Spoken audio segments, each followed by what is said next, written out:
പ്രിയ സുഹൃത്തുക്കളെ, എൻ്റെ വീഡിയോ കാണുന്ന എല്ലാ പ്രിയ സുഹൃത്തുക്കൾക്കും നന്ദി അറിയിക്കുന്നു. ഇന്ന് ഞാൻ നിങ്ങളെ കാണിക്കുന്നത് നമ്മുടെ തൃശ്ശൂർ ജില്ലയിലെ മുള്ളൂർക്കര പഞ്ചായത്തിലെ 9-ാം വാർഡിൽ താന്യങ്കാട് എന്ന സ്ഥലത്തേക്ക് പോകുന്ന ഒരു റോഡിൻ്റെ ശോചനീയമായ അവസ്ഥയെ പറ്റിയാണ് കേട്ടോ. നോക്കൂ, വാഴക്കോട് ആലത്തൂർ റോഡിൽ വളവ് എന്ന പ്രദേശത്ത് നിന്ന് 2.5 കിലോമീറ്റർ ദൈർഘ്യമുള്ള ഈ റോഡിൻ്റെ ഉപഭോക്താക്കൾ 200-ൽ പരം വീട്ടുകാരാണ്. മുള്ളൂർക്കര പഞ്ചായത്തിൻ്റെ കീഴിലുള്ള ഈ റോഡിൻ്റെ അവസ്ഥ വളരെ ദയനീയമാണ് കേട്ടോ.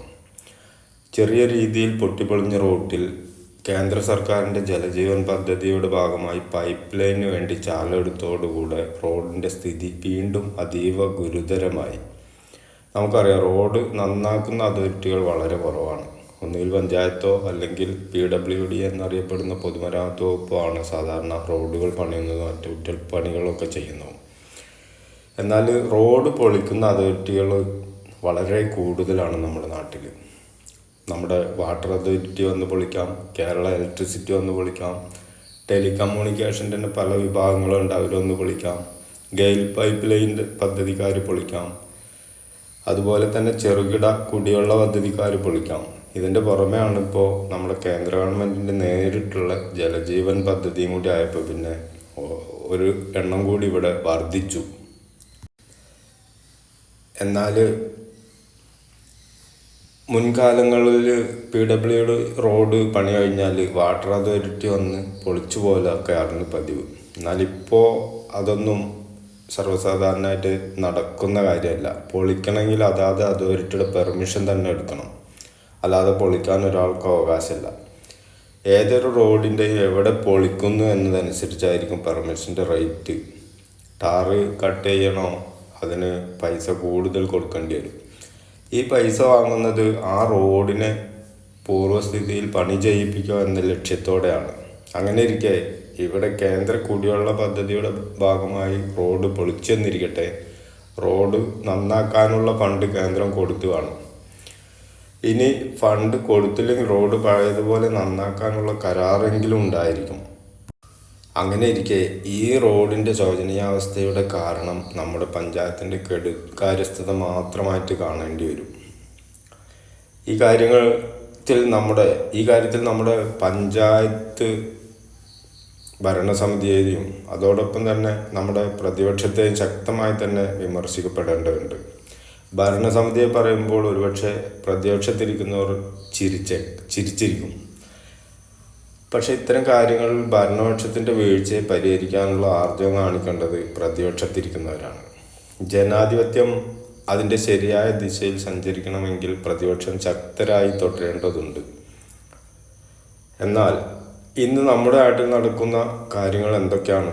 ഭരണവർഗത്തിൻ്റെ വീഴ്ചകളെ ചോദ്യം ചെയ്യുന്നതിന് പകരം ഭരണപക്ഷത്തിൻ്റെ വികസനങ്ങളെ എങ്ങനെ ഇല്ലാതാക്കാം എന്ന ചിന്തയുമായാണ് ഇന്ന് നമ്മുടെ സംസ്ഥാനത്തിൻ്റെ തന്നെ പ്രതിപക്ഷം മുന്നോട്ട് പോകുന്നത്. നോക്കൂ, ഈ കാണുന്നത് വളരെ വലിയൊരു കയറ്റവും അതുപോലെ തന്നെ വലിയൊരു തിരിവും ഒക്കെ കൂടിയ ഒരു സ്ഥലമാണ്. ഇവിടെ ഒരു വലിയ കുന്നാണ്. അതിൻ്റെ പുറമെ ഇവിടെ ഈ വലത് സൈഡിൽ കാണുന്ന ഭാഗത്തുനിന്ന് ആനയൊക്കെ ഇറങ്ങുന്ന ഒരു സ്ഥലം കൂടി കേട്ടോ. മുന്നിൽ നിന്ന് നമുക്ക് എന്ത് വരുന്നു എന്ത് പോകുന്നു എന്നൊന്നും അറിയാത്ത ഒരു രൂപത്തിലാണ് കേട്ടോ. വലിയൊരു കുന്നുണ്ട്. ഈ കുന്ന് ഏത് സമയം ഇടിയാം. ഈ വഴിയിലൂടെയാണ് ആന വരുന്നത്. ഈ കാണുന്ന വലത് സൈഡിൽ കാണുന്ന വഴി.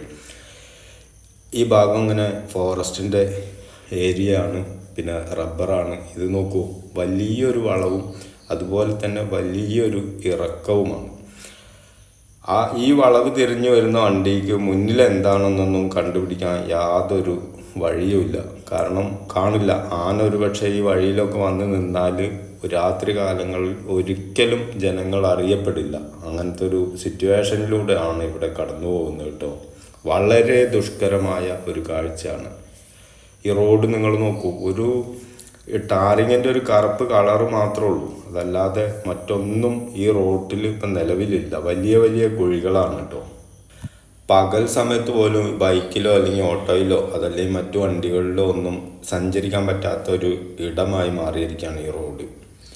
ഇവിടെ 4 വിഭാഗ സ്കൂൾ വണ്ടികൾ വരുന്ന ഒരു സ്ഥലം കൂടിയാണ് ഇത് കേട്ടോ. 4 വിഭാഗ സ്കൂളുകളിൽ നിന്നുള്ള കുട്ടികൾ പോകുന്ന വണ്ടികളൊക്കെ സഞ്ചരിക്കുന്ന ഒരു റോഡും കൂടിയാണ്. അതായത് ട്രാവലർ, അതുപോലെ തന്നെ ഈക്കോടെ വലിയ വണ്ടി ഒക്കെ വരുന്ന ഒരു സ്ഥലം കൂടിയാണിത്. പോരാതെ രാത്രി കാലങ്ങളിൽ കാട്ടുമൃഗങ്ങളുടെ, ആനയുടേതുൾപ്പെടെ ശക്തമായ ശല്യമുള്ള ഒരു റോഡ് കൂടിയാണിത്. നിർഭാഗ്യവശാൽ രാത്രി വല്ല ഹോസ്പിറ്റൽ കേസോ മറ്റോ വന്ന് അബദ്ധത്തിൽ ആനയുടെ മുന്നിൽ പെട്ടാൽ മരണം ഉറപ്പിക്കുകയല്ലാതെ വഴിയില്ല. കാരണം ആനയുടെ മുന്നിൽ നിന്ന് സ്പീഡിൽ വാഹനം ഓടിച്ച് രക്ഷപ്പെടാൻ ശ്രമിച്ചാൽ വണ്ടി മറിഞ്ഞു മരണപ്പെടാം. കൂടാതെ നമ്മുടെ ഈ റോഡിൻ്റെ പല ഭാഗങ്ങളിലും മണ്ണിടിച്ചൽ ഭീഷണിയുണ്ട് കേട്ടോ. മണ്ണി ഇടിയുന്നതോടൊപ്പം തന്നെ മരങ്ങൾ കടപുഴകി വാഹനത്തിൻ്റെ മുകളിൽ വീഴുന്നതിലും യാതൊരു സംശയവുമില്ല. കാരണം അങ്ങനെയാണ് നിൽക്കുന്നത്. ഇടിയുന്ന പ്രദേശത്തൊക്കെ മരങ്ങളും തിങ്ങി നിൽക്കുന്ന ഒരു സ്ഥലമാണ്. മലമ്പ്രദേശമായതിനാൽ നല്ല കയറ്റങ്ങളും കൂടാതെ കൊടും വളവുകളും ഈ റോഡിൻ്റെ ഒരു പ്രത്യേകത കൂടിയാണ് കേട്ടോ. ഈ ഭാഗത്തുള്ള ആളുകൾ ജനകീയ കൂട്ടായ്മ ഉണ്ടാക്കി പലവട്ടം പഞ്ചായത്തുമായി ബന്ധപ്പെട്ട് റോഡിൻ്റെ ശോചനീയാവസ്ഥ പരിഹരിക്കാൻ ആവശ്യപ്പെട്ടാണ്. അതിൻ്റെ ഫലമായി കുടിവെള്ള ചാലുകൾ നന്നാക്കാനുള്ള പ്രവർത്തനം തുടങ്ങിയതുമാണ്. അപ്പോഴേക്കും മഴയും തുടങ്ങി. ഇതോടൊപ്പം റോഡ് വീണ്ടും മൊത്തം പൊളിഞ്ഞ് പാളീസായിപ്പോയി. ദയവേത് പഞ്ചായത്ത് അധികാരികളുടെ പ്രത്യേക ശ്രദ്ധയിലേക്ക് ആ ഭാഗത്തുള്ള ജനങ്ങൾ ഒന്നായി പറയുക, ഇനി ഒരു അറ്റകുറ്റപ്പണിയല്ല കേട്ടോ അവിടെ വേണ്ടത്. ഫുൾ ടാറിങ് നടത്താനുള്ള ഒരു സംവിധാനങ്ങൾ ഉടനെ തന്നെ പഞ്ചായത്ത് അധികാരികളുടെ ഭാഗത്തുനിന്ന് ഉണ്ടാവും എന്ന് വിശ്വസിക്കുന്നു. അത് ഉണ്ടായേ പറ്റൂ. കാരണം ഈ ഭാഗത്തുള്ള ജനങ്ങൾ പൊതുവെ ഞാൻ പറഞ്ഞല്ലോ, മൃഗശല്യങ്ങളും അതുപോലെ തന്നെ സഞ്ചരിക്കാൻ പറ്റാത്തൊരു രൂപത്തിൽ ആണ് ഈ ഭാഗത്തുള്ള എല്ലാ ആളുകളും.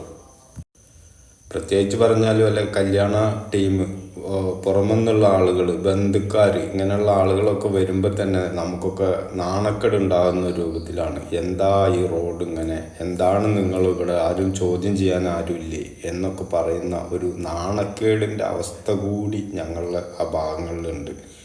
ദയവ് ചെയ്ത് പഞ്ചായത്ത് മഴ പോയാൽ ഉടനെ തന്നെ, ഇനി ഒരു കാത്തിരിപ്പിന് നിൽക്കാതെ, മഴ പോയാൽ ഇതിനൊരു ഫണ്ട്, മഴ പോകുന്നതിന് മുന്നേ തന്നെ ഫണ്ട് ശരിയാക്കി, മഴ പോയാൽ ഉടനെ ഈ റോഡ് നിങ്ങൾ ഇനി പൈപ്പ് ലൈനിൻ്റെ അറ്റകുറ്റപ്പണിയല്ല ചെയ്യേണ്ടത്. ഇത് പരിപൂർണമായിട്ടൊരു ടാറിട്ട് ഒരു യാത്രായോഗ്യമാക്കി തരുവാൻ വേണ്ടിയിട്ടും ആ പ്രദേശത്തുള്ള എല്ലാ ആളുകളുടെയും ശക്തമായ സമ്മർദ്ദം ഉണ്ട് കേട്ടോ.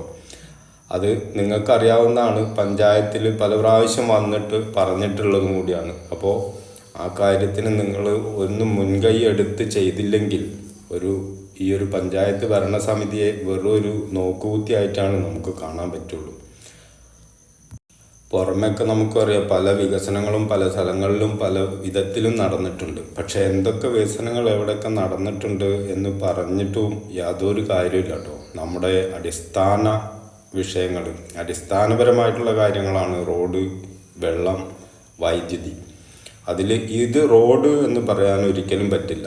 അപ്പോൾ ഈ റോഡിനെ യാത്രായോഗ്യമാക്കുക എന്നുള്ളത് നമ്മുടെ മുള്ളൂർക്കര പഞ്ചായത്തിൻ്റെ ഒരു വലിയൊരു കടമയും ഉത്തരവാദിത്വവുമാണ്. ആ ഉത്തരവാദിത്വത്തിൽ നിന്ന് ഒരല്പം പോലും പുറകോട്ട് പോകാതെ ആ ഭാഗത്തുള്ള ജനങ്ങൾക്ക് വേണ്ടി, നിങ്ങൾക്ക് ഒരുപക്ഷെ നാളെ വോട്ട് ചോദിക്കാൻ വരണ്ടേ, ആ വോട്ട് ചോദിക്കാൻ വരണമെങ്കിൽ ഇത്തരം കാര്യങ്ങളിൽ നടപടി ഉണ്ടായേ പറ്റൂ.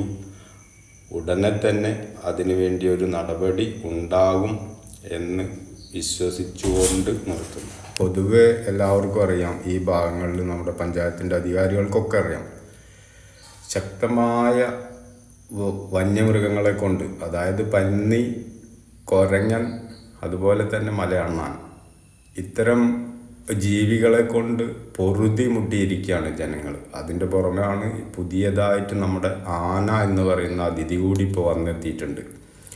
അപ്പോൾ വളരെ ദുസ്സഹമായ ഒരു ജീവിതമാണ് ഈ ഭാഗത്തുള്ള ആളുകൾ ജീവിക്കുന്നത്. ദയവ് ചെയ്ത് ഉടനെ തന്നെ പരിഹാരം കാണുക, ഉടനെ തന്നെ ഇടപെടുക. ഓക്കെ.